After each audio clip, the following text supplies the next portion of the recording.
પુરુષોત્તમ માસનું મહત્વ જાણો। આ પવિત્ર સમયમાં શું કરવું અને શું નહીં। અધિક માસને પુરુષોત્તમ માસ તરીકે પણ ઓળખવામાં આવે છે। 17 મે થી 15 જૂન સુધી ચાલનારા આ પવિત્ર સમયગાળા દરમિયાન ભગવાન વિષ્ણુની પૂજા, દાન અને ધ્યાન કરવાનું વિશેષ મહત્વ છે। આ મહિના દરમિયાન કયા શુભ કાર્યો કરવા જોઈએ તે જાણો। જ્યેષ્ઠ મહિનો 2 મે 2026 ના રોજ શરૂ થયો છે અને આ વખતે તે સામાન્ય મહિનો નથી। આ અધિક માસ છે જેને પુરુષોત્તમ માસ તરીકે પણ ઓળખવામાં આવે છે। દ્રુક પંચાંગ અનુસાર 17 મે થી 15 જૂન સુધીનો આ અધિક મહિનો જ્યેષ્ઠા સુધી લંબાય છે। ધાર્મિક માન્યતાઓ આ સમય દરમિયાન લગ્ન, ગૃહસ્થી સમારોહ અથવા અન્ય શુભ કાર્યક્રમો પર પ્રતિબંધ મૂકે છે, પરંતુ તે પૂજા, જપ અને દાન માટે ખૂબ જ શુભ માનવામાં આવે છે। અધિક માસ કેમ પડે છે? હિન્દુ કેલેન્ડર ચંદ્રની ગતિ પર આધારિત છે, જ્યારે વર્ષ સૂર્ય પરથી ગણવામાં આવે છે। આ જ કારણ છે કે બંને વચ્ચે થોડો તફાવત છે। આ તફાવતને સંતુલિત કરવા માટે દર 2 થી 3 વર્ષે એક વધારાનો મહિનો, જેને અધિક માસ કહેવાય છે, ઉમેરવામાં આવે છે। જ્યારે કોઈ મહિનામાં સૌર અયનકાળ હોતો નથી ત્યારે તે મહિનો અધિક માસ બની જાય છે। ભગવાન વિષ્ણુની પૂજા માટેનો ખાસ સમય। અધિક માસ ભગવાન વિષ્ણુને સમર્પિત માનવામાં આવે છે।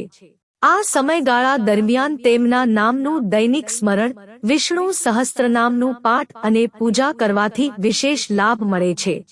તુલસીના પાન, માખણ અને ખાંડની મીઠાઈ અને ફૂલો ચઢાવવાને શુભ માનવામાં આવે છે।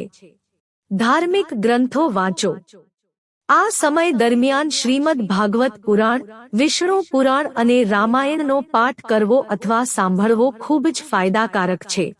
આનાથી મનમાં શાંતિ આવે છે અને આધ્યાત્મિક ઉર્જા વધે છે।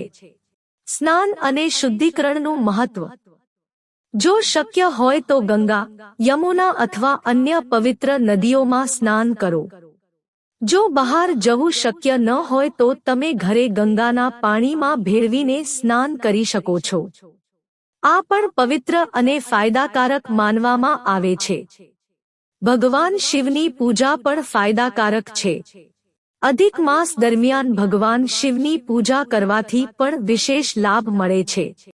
શિવલિંગ પર પાણી, દૂધ, મધ, ચંદન અને બિલીપત્ર અર્પણ કરો અને ઓમ નમઃ શિવાય મંત્રનો જાપ કરો। બાલ ગોપાલ અને હનુમાનજીની પૂજા।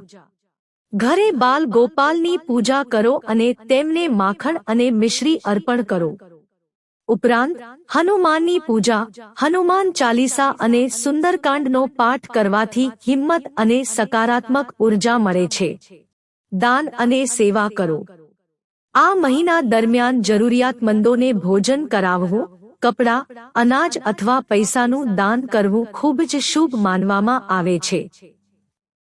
ગૌશાળામાં ગાયોને ભોજન કરાવવું અને મંદિરમાં પૂજા સામગ્રી અર્પણ કરવી પણ પુણ્યશાળી માનવામાં આવે છે।